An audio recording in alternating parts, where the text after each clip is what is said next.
De todas las ramas del ejército de los Estados Unidos, solo hay un uniforme que incorpora el rojo, blanco y azul de la bandera estadounidense. Ese uniforme es usado por los Marines de los Estados Unidos.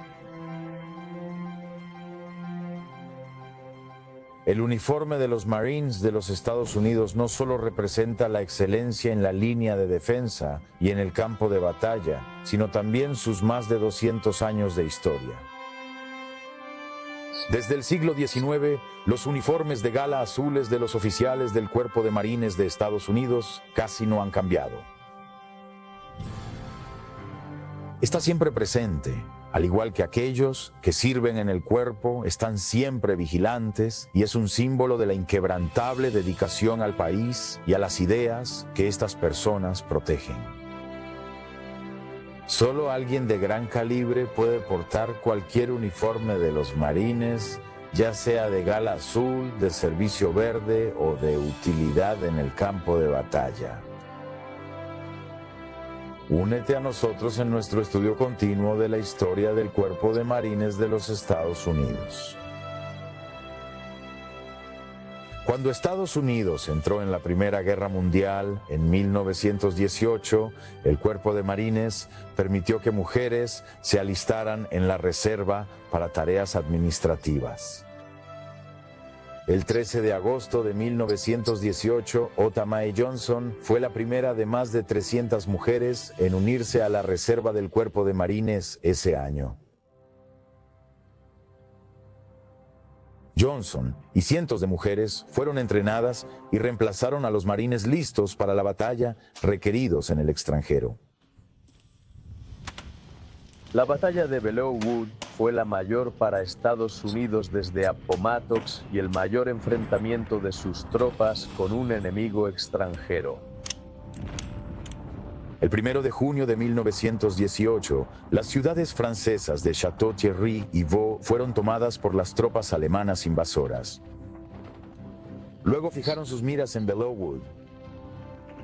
La segunda división del ejército de Estados Unidos, con una brigada de marines y los 2 primeros batallones del 5º Marines, logró detener el avance alemán. Sin embargo, las fuerzas alemanas no se retiraron fácilmente. Los hunos se atrincheraron y se libró una batalla en Belleau Wood. Cuando el 3er Batallón 5º Marines atacó el 6 de junio, el sargento de artillería Dan Bailey, según la leyenda, gritó a sus hombres mientras atacaban a los alemanes: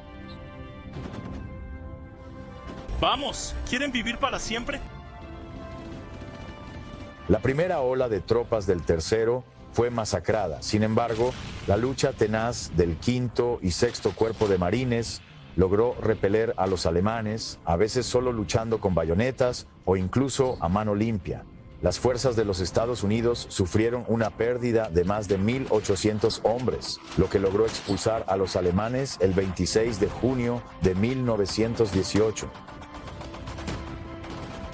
Los alemanes estaban asombrados por los marines entusiastas.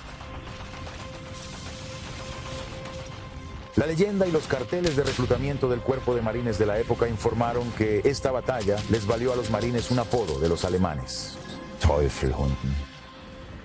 Traducción: perros del diablo. Aunque no se sabe si el enemigo realmente usó este apodo, los soldados alemanes que vieron luchar a los marines coincidieron en que eran una fuerza a considerar y de calibre de soldado de asalto. El primer Iron Mike, o estatua conmemorativa de un Marine, fue encargado y esculpido bastante por accidente.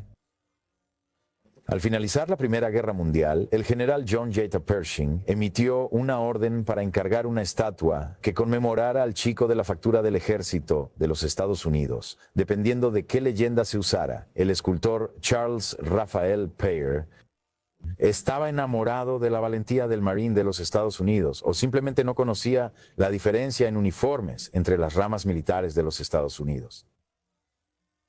Pershing insistió en cambios, pero el artista se negó a que su trabajo fuera censurado de ninguna manera. Pershing no permitió que el ejército comprara la estatua, Pero finalmente, el Cuerpo de Marines adquirió el monumento, oficialmente titulado Crusading for Right, y lo instaló frente a la sede del Comando de Entrenamiento y Educación del Cuerpo de Marines en la base del Cuerpo de Marines Quantico, Virginia, donde permanece hasta el día de hoy. Un monumento adecuado para aquellos que sirvieron en Belleau Wood se encuentra hoy en el Cementerio y Memorial Americano de Ain Marne, que presenta un relieve de bronce sobre mármol negro de un marín de los Estados Unidos.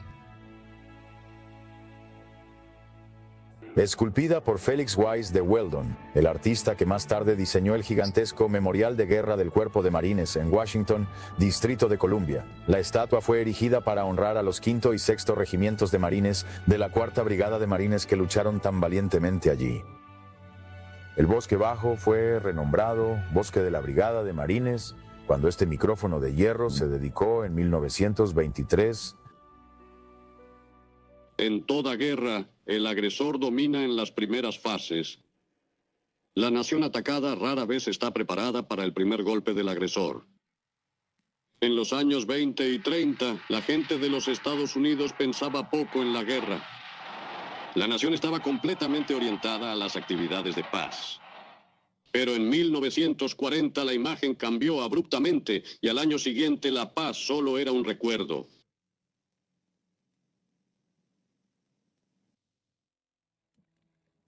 La primera ofensiva importante de la Segunda Guerra Mundial en el Teatro del Pacífico fue la campaña de Guadalcanal, y uno de los primeros grupos en movilizarse para el ataque fue la Primera División de Marines, liderada por el Mayor General de Marines Alexander Van de Grift.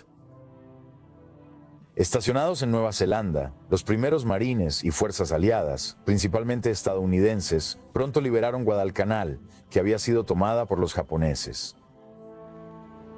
Entre agosto de 1942 y febrero de 1943, fuerzas aliadas y japonesas pelearon por la isla, especialmente por el aeródromo Henderson Field, nombrado así por Estados Unidos en honor al mayor de Marines Lofton Henderson, caído en la batalla de Midway.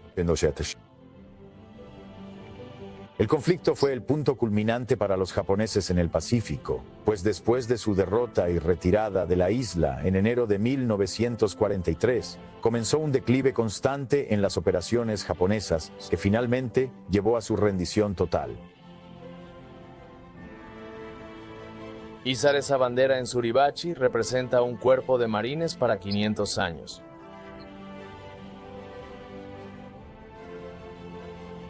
El 19 de febrero de 1945, el destacamento de operaciones del Cuerpo de Marines entró en acción. Su misión era capturar la isla de Iwo Jima y los aeródromos que contenía, que habían acosado a las fuerzas aliadas.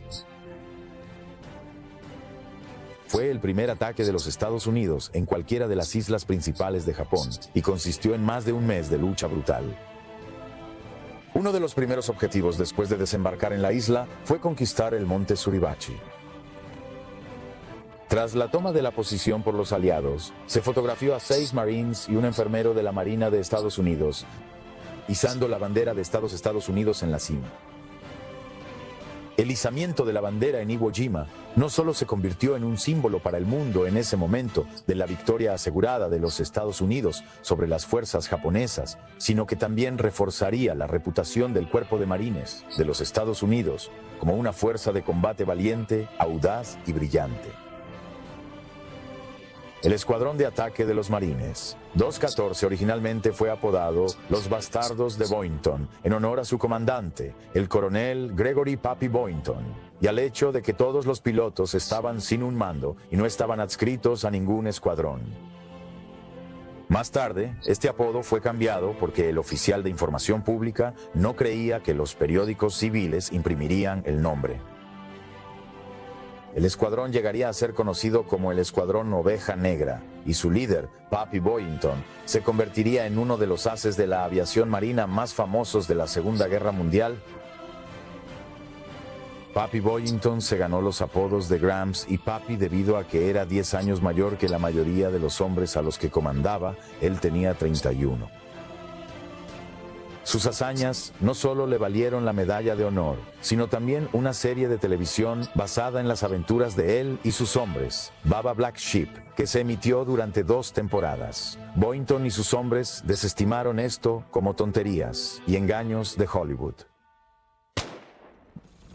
Hemos estado buscando al enemigo durante algún tiempo. Finalmente lo encontramos. Estamos rodeados. Eso simplifica las cosas.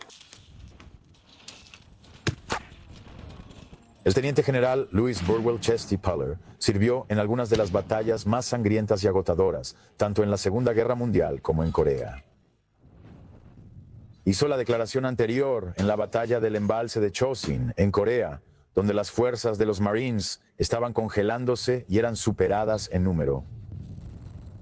Puller es posiblemente el Marine más condecorado de la historia. Es el único Marine con 5 cruces de la Marina de Guerra. El 30 de junio de 1909 se presentó una evaluación de un oficial del Cuerpo de Marines que decía: este oficial no ha demostrado que aprecia las responsabilidades de su posición como oficial y a menos que haya una mejora decisiva, sus relaciones no serán para el beneficio del servicio. El oficial Alexander A. Van de Grift fue galardonado con la Medalla de Honor y la Cruz de la Marina por comandar la primera división de marines en el ataque, defensa y ocupación de las Islas Salomón. Además, fue el primer marine en servicio activo en alcanzar el rango de 4 estrellas y fue nombrado 18º comandante del Cuerpo de Marines el 1 de enero de 1944. Tras la Segunda Guerra Mundial, el Cuerpo de Marines se enfrentó a amenazas de disolución y posible absorción por el ejército. El 6 de mayo de 1946, ante el Comité del Senado sobre Asuntos Navales, el entonces comandante pronunció su famoso discurso de rodilla doblada para buscar que el Congreso mantuviera al Cuerpo de Marines como rama independiente del Ejército de Estados Unidos. El Cuerpo de Marines cree que ha ganado este derecho de tener su futuro decidido por el cuerpo legislativo que lo creó, nada más. El sentimiento no es una consideración válida para determinar cuestiones de seguridad nacional. Tenemos orgullo en nosotros mismos y en nuestro pasado, pero no basamos nuestro caso en ninguna supuesta base de gratitud que nos deba la nación. La rodilla doblada no es tradición en nuestro cuerpo. Si el Marine como hombre de combate no ha hecho un caso por sí mismo después de 170 años de servicio, debe irse. Pero creo que estarás de acuerdo conmigo en que se ha ganado el derecho a partir con dignidad y honor, no por la subyugación al estado de inutilidad y servilismo que el Departamento de Guerra tiene planeado para él.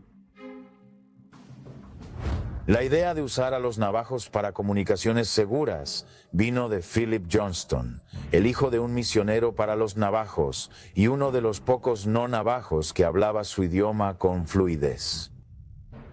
Johnston creía que el idioma navajo cumplía con el requisito militar de un código indescifrable porque el navajo es un idioma no escrito de extrema complejidad. Su sintaxis y cualidades tonales, sin mencionar los dialectos, lo hacen ininteligible para cualquiera sin una exposición y entrenamiento extensos.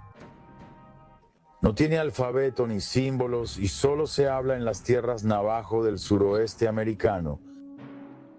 Una estimación indica que menos de 30 no navajos, ninguno de ellos japonés, podían entender el idioma al estallar la Segunda Guerra Mundial. Los hablantes de código estuvieron presentes en las batallas de Guadalcanal, Tarawa, Peleliu e Iwo Jima. Participaron en cada asalto que los marines de los Estados Unidos llevaron a cabo en el Pacífico desde 1942 hasta 1945.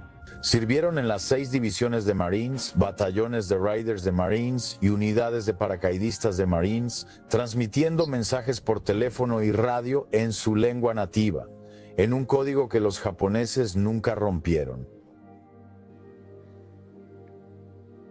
Los codificadores navajo también llegarían a ser reconocidos como los primeros soldados no blancos en servir junto a soldados blancos en un cuerpo de marines aún en gran medida segregado.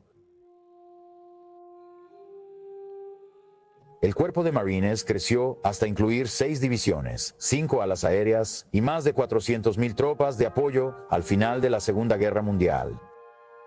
Casi 20.000 Marines murieron y más de 68.000 resultaron heridos. 82 Marines recibieron la Medalla de Honor. Después de la Segunda Guerra Mundial, con la llegada de nuevas tecnologías superiores en el aire, como la bomba atómica, muchos funcionarios ya no vieron la necesidad de una fuerza de combate anfibia. No hay razón para tener una marina y un cuerpo de marines. El general Bradley me dice que las operaciones anfibias son cosa del pasado. Nunca tendremos más operaciones anfibias. Eso acaba con el cuerpo de marines. Lejos de haber superado su utilidad, la Ley de Servicio Exterior de 1946 autorizó al secretario de la Marina a asignar marines para servir bajo oficiales diplomáticos senior en puestos extranjeros a petición del secretario de Estado. Hoy en día, el número de guardias de seguridad de los Marines ronda los 1.000 en 150 destacamentos en todo el mundo.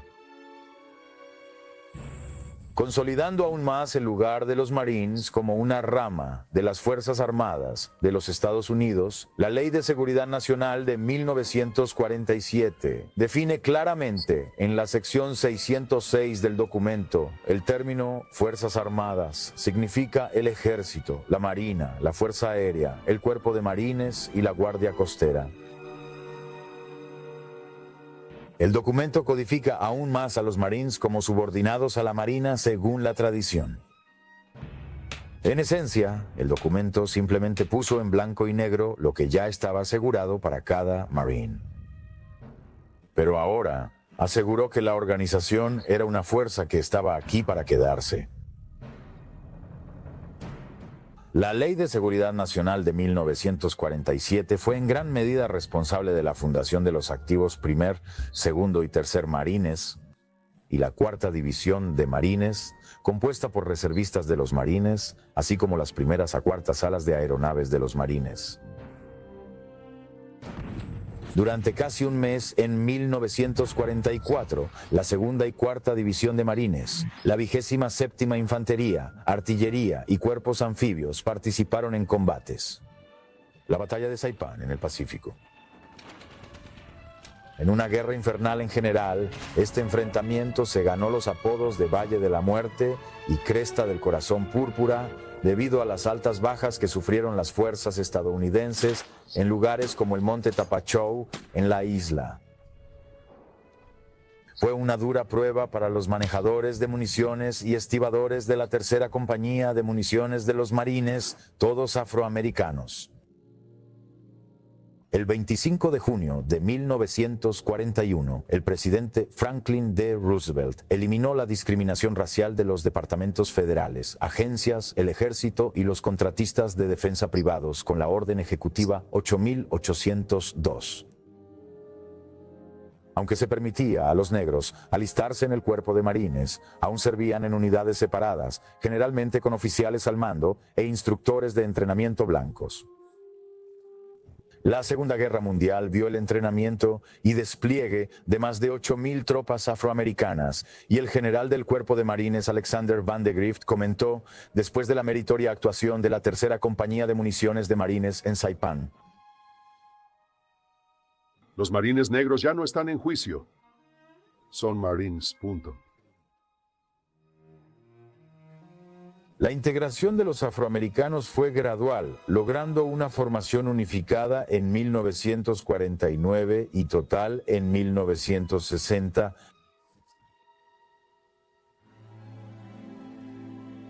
Aunque las mujeres pudieron alistarse en la reserva del Cuerpo de Marines, en 1918, durante la Primera Guerra Mundial, la Reserva de Mujeres del Cuerpo de Marines de Estados Unidos se estableció hasta febrero de 1943. Bajo la dirección de la entonces coronel Ruth Cheney Streeter, las nuevas reclutas comenzaron su entrenamiento en el Mount Holyoke College en South Hadley, Massachusetts. Las siguientes clases, con más de 19.000 reclutas, concluyeron su entrenamiento en las instalaciones permanentes de la Reserva de Mujeres en New River, Carolina del Norte. Por su labor en el nuevo programa y con las reclutas, Streeter recibió la Legión de Mérito, la Medalla de la Campaña Americana y la de la Victoria de la Segunda Guerra Mundial. Ejerciendo juicio, iniciativa y habilidad, la coronel Streeter prestó un servicio distintivo al dirigir la planificación y organización de la Reserva de Mujeres del Cuerpo de Marines e integrar hábilmente a las mujeres en la estructura básica del cuerpo, seleccionándolas cuidadosamente, entrenándolas y asignándolas adecuadamente como reemplazos para los hombres en los establecimientos costeros. Durante la guerra, las mujeres fueron asignadas a más de 200 puestos, incluyendo operadora de radio y telegrafía, instructora de artillería aérea, aparejadora de paracaídas y fotógrafa. Al final de la Segunda Guerra Mundial, el 85% del personal del Cuerpo de Marines en la sede eran mujeres. Después de la guerra, solo 1,000 de las 20,000 mujeres alistadas se mantuvieron en servicio activo y en 1978 el Congreso aprobó la Ley de Integración de las Mujeres en los Servicios Armados, que finalmente hizo a las mujeres una presencia permanente en el Cuerpo de Marines. En la Guerra de Corea, 2,700 marines femeninas sirvieron en el extranjero o en territorio nacional. Y en 1978, Margaret A. Brewer, otra condecorada con la Legión de Mérito, se convertiría en la primera marín femenina en alcanzar el rango de general. Hoy en día, las mujeres sirven en el 93% de todos los campos ocupacionales del Cuerpo de Marines y constituyen más del 6% de la fuerza del cuerpo. Son una parte integral y esencial del Cuerpo de Marines de los Estados Unidos.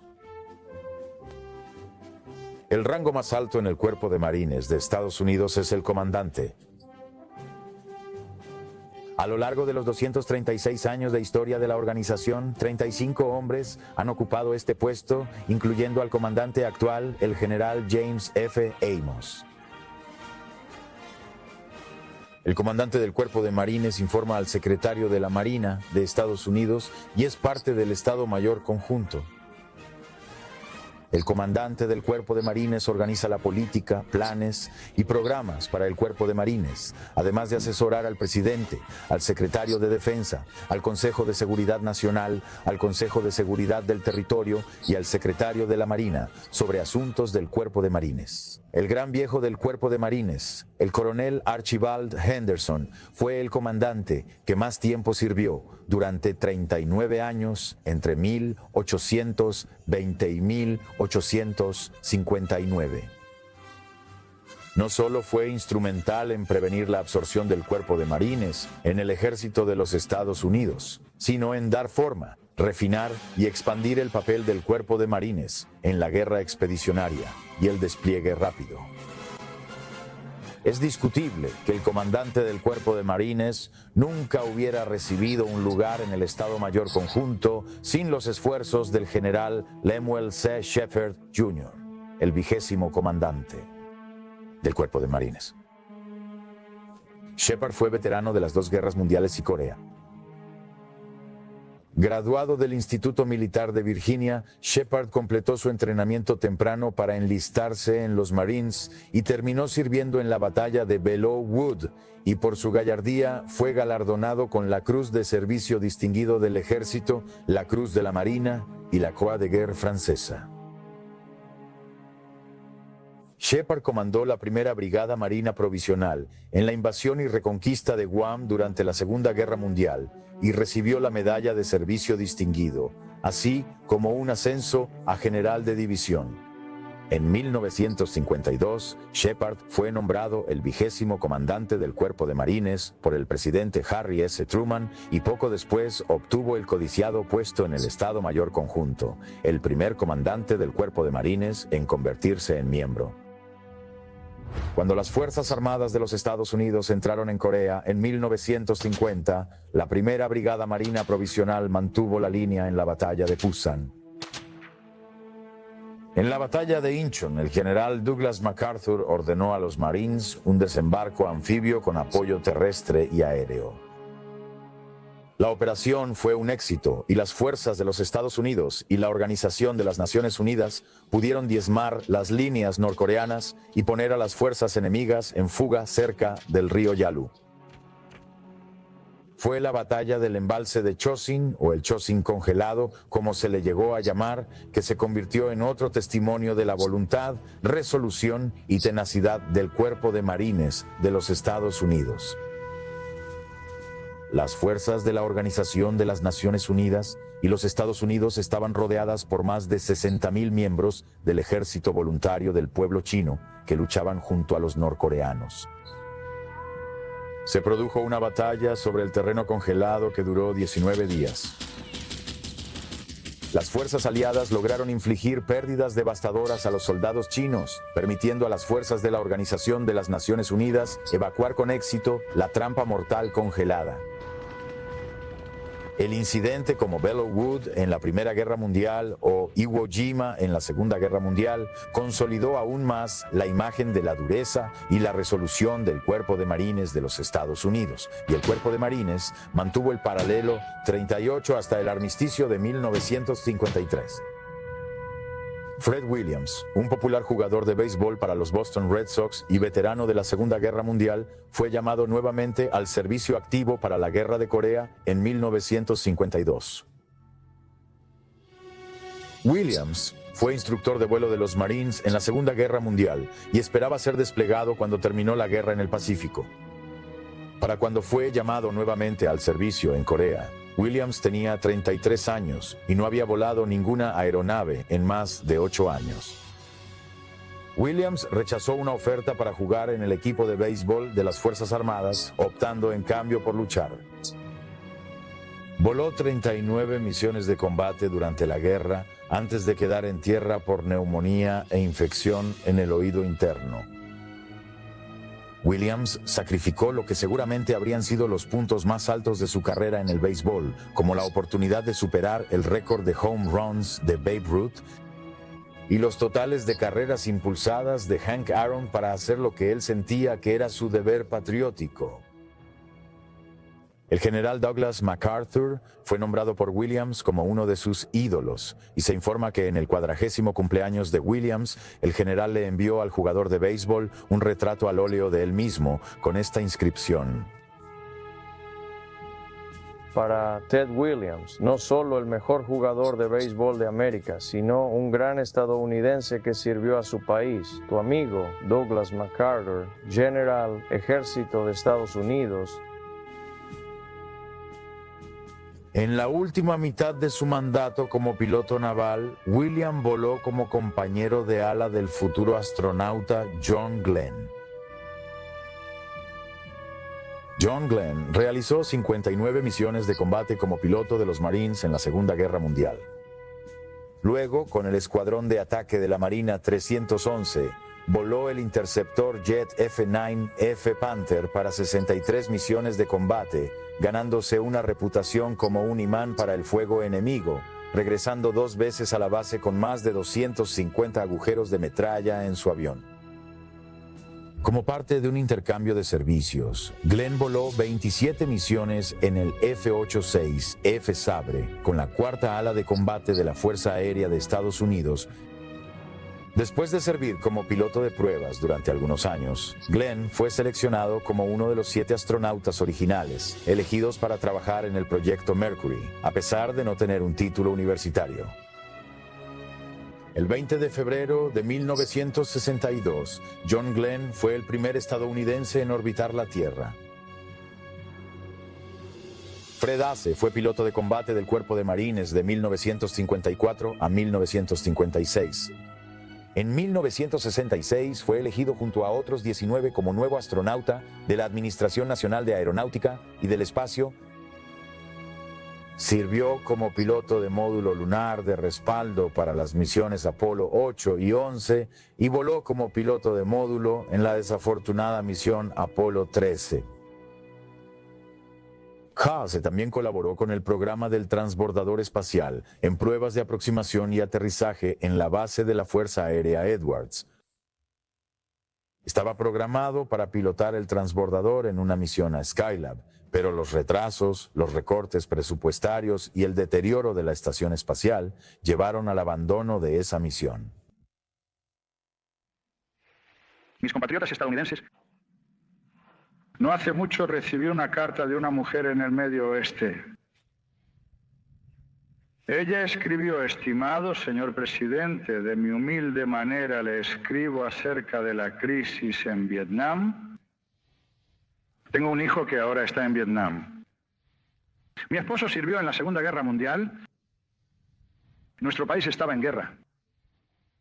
Pero ahora, esta vez, es algo que no entiendo. ¿Por qué? Además de los combates en Da Nang, Hue y Khe Sanh, el Cuerpo de Marines de los Estados Unidos en la Guerra de Vietnam también participó en el Programa de Acción Combinada. Una herramienta contrainsurgente clave para enfrentar la guerra de guerrillas y los combates tradicionales que enfrentaron las fuerzas estadounidenses. Los pelotones de marines se estacionarían en y alrededor de las aldeas rurales vietnamitas y proporcionarían entrenamiento y seguridad contra los beligerantes del Viet Cong para las personas que vivían allí. El secretario de Defensa Robert McNamara reflexionó sobre el programa. La guerra de grandes unidades, donde hemos tenido éxito y sabemos luchar, es en gran medida irrelevante para la pacificación si no la tenemos. El éxito en la pacificación depende de las funciones interrelacionadas de proporcionar seguridad física, destruir el aparato Viet Cong, motivar a la gente a cooperar y establecer un gobierno local receptivo. De hecho, el Programa de Acción Cívica fue una de las pocas operaciones duraderas y exitosas de la Guerra de Vietnam. Se estima que ninguna de las más de 200 aldeas que formaban parte de este programa fue entregada alguna vez al control del Viet Cong. A medianoche del 30 de enero de 1968, miembros del Viet Cong y del Ejército de Vietnam del Norte atacaron todas las capitales provinciales en las zonas tácticas del primer y segundo cuerpo en Vietnam del Sur. Aunque los ataques con mortero y cohetes, seguidos de asaltos terrestres masivos, fueron algo sorprendentes, las fuerzas estadounidenses pudieron repeler a la mayoría de los atacantes comunistas al amanecer, incluyendo un ataque casi exitoso a la embajada de los Estados Unidos en Saigón, que fue frustrado por la policía militar y los guardias de seguridad de la Marina con la pérdida de solo 5. Mientras sus compañeros Marines resultaban heridos o muertos en los combates en Vietnam, Carlos Hathcock los vengaba con cada objetivo que entraba en su mira. Hathcock, un sargento de artillería que llegó a registrar 93 muertes confirmadas en Vietnam, también se convirtió en el francotirador más renombrado de todos los tiempos del Cuerpo de Marines. Hathcock una vez famosamente disparó a un francotirador enemigo a través de la propia mira del rifle del enemigo, golpeando al hombre en el ojo y matándolo. Después de que se conociera el gran número de enemigos eliminados por Hathcock, el ejército de Vietnam del Norte puso una recompensa en la cabeza de Hathcock por $30,000. Es el récord para cualquier recompensa colocada en un francotirador por el Ejército Popular de Vietnam, que típicamente ofrecía de $1,000 a $2,000. Más tarde en su carrera, Hathcock asesoró en la creación del programa de entrenamiento de francotiradores del Cuerpo de Marines y también entrenó a francotiradores de la policía y otras agencias de aplicación de la ley. Más famosamente, Hathcock había entrenado previamente a miembros del equipo SEA, Air and Land 6, la fuerza de tarea finalmente responsable de matar a Osama Bin Laden en 2011. Incluso semanas antes de la caída de Saigón, el embajador de Estados Unidos, Graham Martin, seguía optimista de que las fuerzas del sur de Vietnam podrían contener a las crecientes multitudes comunistas que rodeaban la capital. Martin no quería mostrar señales de que Estados Unidos pudiera abandonar el país, El 29 de abril de 1975, el aeropuerto de Tan Son Nhut fue atacado, lo que obligó a una evacuación temprana. Además de los guardias de seguridad de los Marines y las fuerzas estadounidenses fuera de la embajada, se llamó a otros 130 Marines del 2º Batallón, 4º Marines, para reforzar el perímetro mientras se evacuaba el complejo. Los pilotos de los Marines acumularon más de 1000 horas de vuelo y realizaron más de 600 salidas durante la Operación Viento Frecuente, el nombre oficial del plan de evacuación. A las 1130, el 30 de abril, el Ejército Popular de Vietnam, ahora llamándose el Ejército Popular de Vietnam, asaltó las puertas de la embajada e izó su bandera sobre el edificio, señalando el fin de la guerra de Vietnam. Primero, no nos conocíamos a nosotros mismos. Pensamos que íbamos a entrar en otra guerra de Corea, pero este era un país diferente. En segundo lugar, no conocíamos a nuestros aliados del sur de Vietnam y sabíamos menos sobre el norte de Vietnam. ¿Quién era Ho Chi Minh? Realmente nadie lo sabía. Hasta que sepamos quién es el enemigo, quiénes son nuestros aliados y nos conozcamos bien, es mejor mantenernos alejados de estos negocios sucios. Es muy peligroso. Después de la guerra de Vietnam, muchos estadounidenses quedaron desilusionados por la aparente futilidad de los esfuerzos militares de los Estados Unidos en Corea y Vietnam. Durante y tras la guerra de Vietnam, el Cuerpo de Marines vivió uno de sus peores momentos. Altas tasas de cortes marciales, castigos no judiciales, deserción y un creciente desprecio por el ejército, en general por parte del pueblo estadounidense, plagaron a los perros del diablo. A fines de los años 70, el cuerpo empezó a dar de baja a los reclutas de peor desempeño y se centró en reclutar y entrenar a los mejores soldados que pudieran encontrar. Poco después, el cuerpo pudo reanudar su papel expedicionario. En 1982, durante la Guerra Civil Libanesa, el 2º Batallón, 8º Marines, se unió a la fuerza multinacional en Beirut para ayudar a mantener la paz. El año anterior había visto a la Organización para la Liberación de Palestina retirarse a Túnez, pero el aumento de la violencia llevó a una orden de Ronald Reagan para regresar al país en problemas. La fuerza multinacional atrajo fuego de varios beligerantes y facciones enemigas, y en abril de 1983, la embajada de Estados Unidos fue bombardeada, seguida en octubre por el cuartel militar francés y de los marines de Estados Unidos en el aeropuerto de Beirut. Más de 200 marines perdieron la vida en el ataque. Fue la mayor pérdida de vidas en paz y el día con más muertes para el Cuerpo de Marines desde Iwo Jima en la Segunda Guerra Mundial. El bombardeo prácticamente eliminó el apoyo del público estadounidense a la intervención en Beirut. En febrero de 1984, los marines dejaron Líbano. Los esfuerzos del Cuerpo de Marines de los Estados Unidos y la Fuerza Multinacional en Beirut, tanto en la Guerra del Líbano contra la Organización para la Liberación de Palestina como en la Guerra Civil, han sido llamados por los historiadores como la primera operación de facto en la guerra contra el terrorismo. Componente de aviación del Cuerpo de Marines. Es un apéndice orgánico a la misión del cuerpo. Utilizando tanto aviones a reacción o de ala fija como helicópteros o aeronaves de ala rotatoria, las aeronaves de los marines son cruciales para proporcionar apoyo aéreo cercano y permitir desembarcos y ataques anfibios.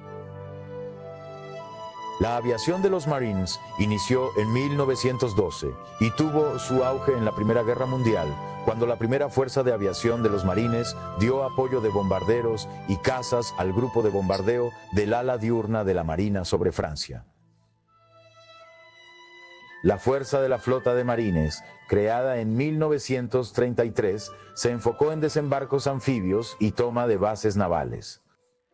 Pero las tácticas se perfeccionaron en la Segunda Guerra Mundial, con la creación de las unidades de control de apoyo aéreo de la Fuerza de Desembarco, que fueron responsables de los exitosos desembarcos en islas del Pacífico como Okinawa e Iwo Jima. Los pilotos de combate de la Marina en el Teatro del Pacífico durante la Segunda Guerra Mundial fueron responsables de derribar más de 2.000 aviones japoneses. Los aviones a reacción y los helicópteros hicieron su debut y tuvieron su bautismo de fuego en las guerras de Corea y Vietnam. Los helicópteros ligeros como el HO-3S1 solo hicieron que los desembarcos anfibios característicos del cuerpo fueran más lógicamente sólidos. Con la evolución tecnológica, también progresa el ala de aviación del Cuerpo de Marines de los Estados Unidos. El núcleo está utilizando aviones experimentales como el BB-22 Osprey, así como vehículos aéreos no tripulados, a menudo referidos como drones para reconocimiento, reabastecimiento de combustible y capacidades de ataque. Cualquier aeronave de aviación marina que transporte al presidente de los Estados Unidos, generalmente un helicóptero operado por el escuadrón Nighthawk HMX-1, se conoce por el indicativo Marine One. Inicialmente, la responsabilidad del transporte en helicóptero del presidente y vicepresidente se compartía con el ejército, pero los marines asumieron la responsabilidad exclusiva en 1976. A menudo Marine One despegará y aterrizará en el césped sur de la Casa Blanca, cuando ni el Air Force One ni una caravana son una opción para viajar. Marine One también se utilizará para conectarse con Air Force One en viajes más largos. El helicóptero que se usa con más frecuencia hoy en día sería el BH-3DC King o el BH-60N White Hawk. El primer helicóptero usado para este fin fue el Sikorsky UH-34 Seahorse en 1957 para transportar al presidente Dwight D. Eisenhower. Los helicópteros Marine One siempre viajarán en grupos de 5 helicópteros idénticos, y los Marines que operan la aeronave, en lugar del uniforme de utilidad estándar, llevarán el vestido azul Charlie o Delta. La Primera Guerra del Golfo fue la operación más grande en la historia del Cuerpo de Marines. Con la liberación de Kuwait de las fuerzas iraquíes invasoras lideradas por Saddam Hussein en 1991, la primera fuerza expedicionaria de Marines empleó a más de 90.000 soldados en tierra, mar y aire. La ofensiva inició en enero y 24 Marines murieron antes de que el alto al fuego comenzara más de un mes después. Un gran pueblo ha sido movido para defender una gran nación. Los ataques terroristas pueden sacudir los cimientos de nuestros edificios más grandes, pero no pueden tocar el fundamento de América. Estos actos destrozan el acero, pero no pueden abollar el acero de la determinación estadounidense. Hoy nuestra nación vio el mal, lo peor de la naturaleza humana. Y respondimos con lo mejor de América, con el valor de nuestros trabajadores de rescate, con el cuidado de extraños y vecinos que vinieron a donar sangre y ayudar de cualquier manera que pudieran. Inmediatamente después del primer ataque, implementé los planes de respuesta a emergencias de nuestro gobierno. Nuestro ejército es fuerte y listo. El 11 de septiembre de 2001 se declaró oficialmente la guerra contra el terrorismo después de que una organización terrorista extremista secuestró una serie de aviones comerciales y los estrelló contra varios objetivos en los Estados Unidos. Uno golpeó el Pentágono en Washington, Distrito de Columbia 2, más golpearon las torres del World Trade Center en la ciudad de Nueva York, matando a miles. El presidente George W. Bush estableció la misión para las Fuerzas Armadas de los Estados Unidos, la derrota de Al-Qaeda, otros grupos terroristas y cualquier nación que apoye o albergue a terroristas. Las fuerzas marinas estaban estacionadas en Uzbekistán y Pakistán, listas para entrar a Afganistán, una nación conocida por estar bajo asedio por la organización terrorista Al-Qaeda. Las unidades expedicionarias de Marines 15ª y 26ª fueron las primeras fuerzas convencionales en entrar al país como parte de la Operación Libertad Duradera. y en diciembre de 2001 los Marines tomaron el aeropuerto internacional de Kandahar. Desde entonces, los Marines han participado en combates con las fuerzas de Al-Qaeda y los talibanes en varios esfuerzos de contrainsurgencia, como los de la provincia de Helmand, un conocido bastión talibán y un centro de producción de opio. En 2009, el presidente Barack Obama desplegó 11.000 tropas adicionales en la zona para ayudar a las fuerzas principalmente británicas a sofocar la insurgencia. La primera fuerza expedicionaria de marines volvió a Irak una vez más en 2003 con la invasión de las fuerzas estadounidenses como parte de la Operación Libertad Iraquí. Por sus valientes esfuerzos, la fuerza recibió la citación presidencial de unidad, la primera para una unidad de marines desde 1963. Por heroísmo extraordinario y un rendimiento sobresaliente en acción contra las fuerzas enemigas en apoyo a la Operación Libertad Iraquí, desde el 21 de marzo hasta el 24 de abril de 2003.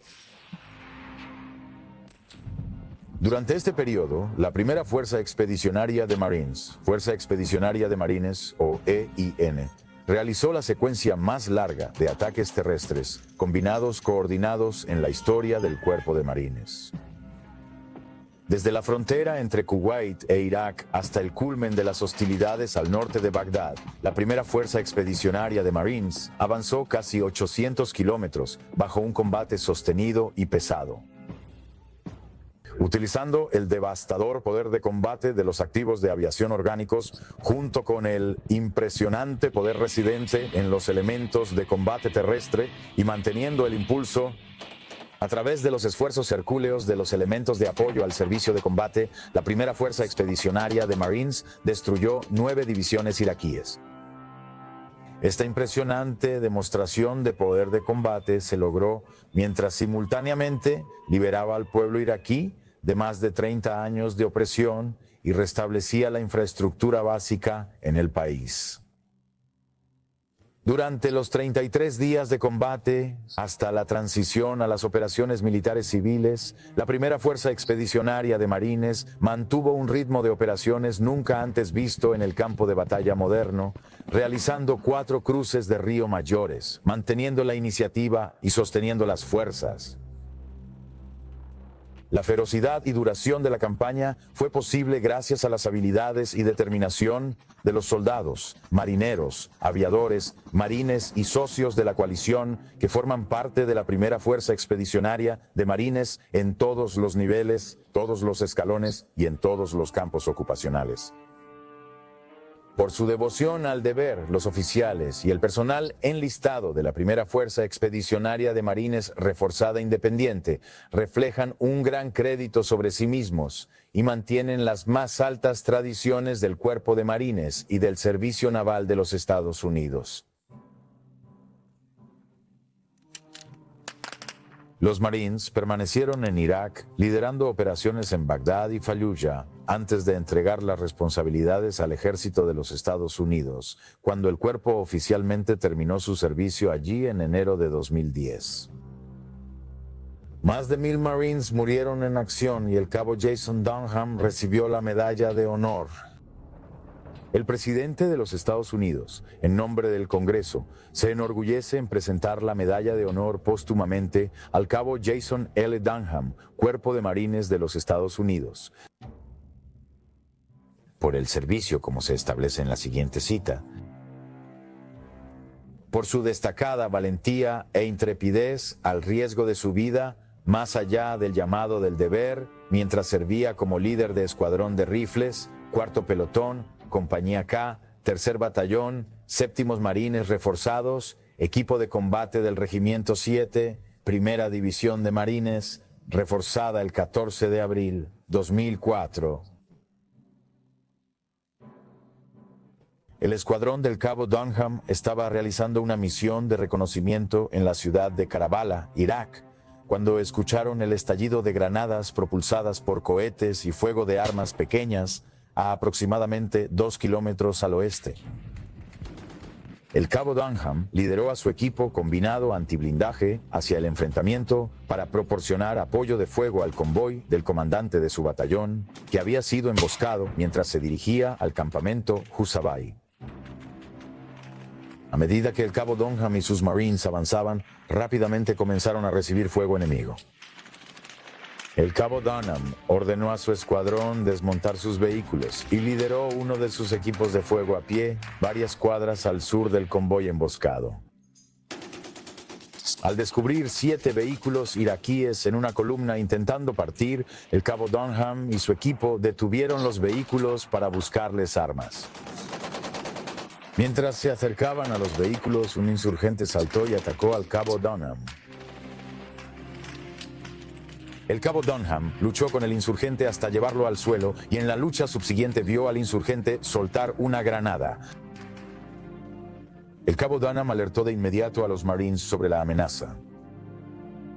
Consciente del peligro inminente y sin dudarlo, el cabo Dunham cubrió la granada con su casco y cuerpo, soportando la mayor parte de la explosión y protegiendo a sus Marines de la onda expansiva.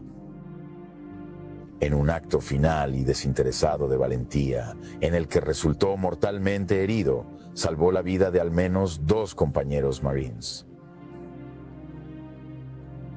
Por su valentía indomable, espíritu de lucha intrépido y devoción inquebrantable al deber, el cabo Dunham dio gallardamente su vida por su país, reflejando así un gran crédito sobre sí mismo y manteniendo las más altas tradiciones del Cuerpo de Marines y el Servicio Naval de los Estados Unidos. En 2010, el Cuerpo de Marines de Estados Unidos tenía más de 200,000 marines activos y unos 40,000 reservistas. Estas cifras hacen del cuerpo la rama más pequeña de las Fuerzas Armadas en el Departamento de Defensa.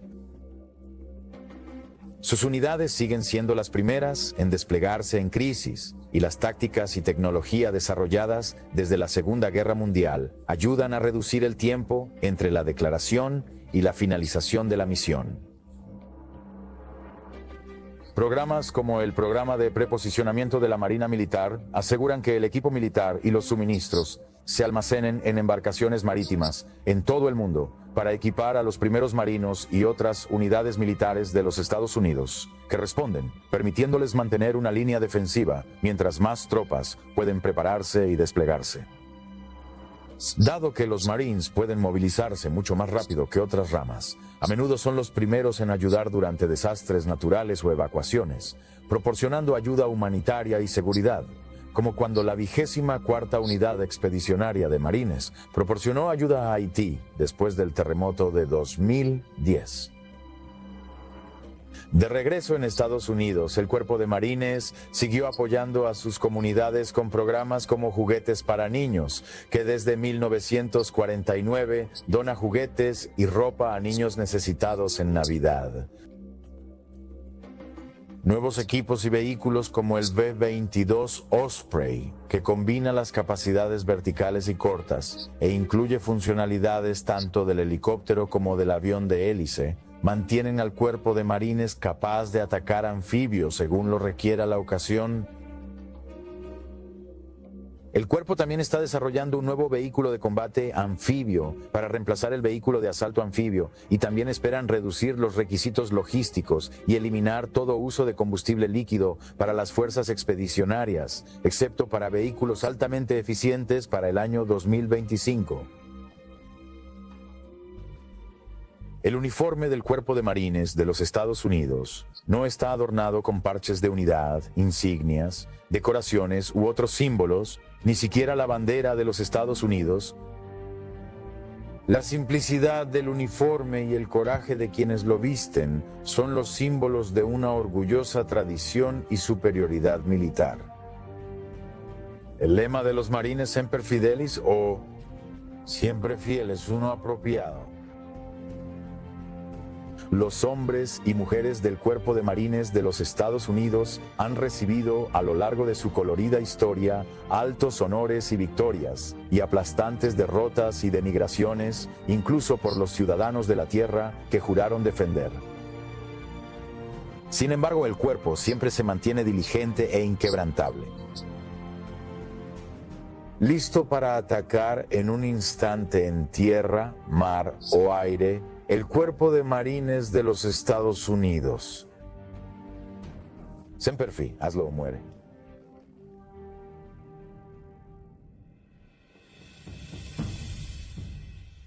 Este es mi rifle, hay muchos como él, pero este es mío. Es mi vida, debo controlarla como a mi propia vida. Sin mí mi rifle no sirve. Sin mi rifle soy inútil. Debo disparar mi rifle con precisión. Debo disparar con más precisión que el enemigo que está intentando matarme. Debo dispararle antes de que él me dispare a mí. Lo haré. Mi rifle y yo sabemos que lo que cuenta en la guerra no son las rondas que disparamos, el ruido de nuestra ráfaga o el humo que hacemos. Sabemos que son los aciertos los que cuentan. Vamos a acertar. Mi rifle es humano, al igual que yo soy humano, porque es mi vida. Por eso lo aprenderé como a un hermano. Conoceré sus debilidades, fortalezas, partes, accesorios, miras y cañón. Mantendré mi rifle y a mí mismo limpios y listos. Seremos parte uno del otro. Ante Dios juro este credo. Mi rifle y yo defendemos mi país. Somos los amos de nuestro enemigo. Somos los salvadores de mi vida. Así sea hasta que la victoria sea de América y no haya enemigo.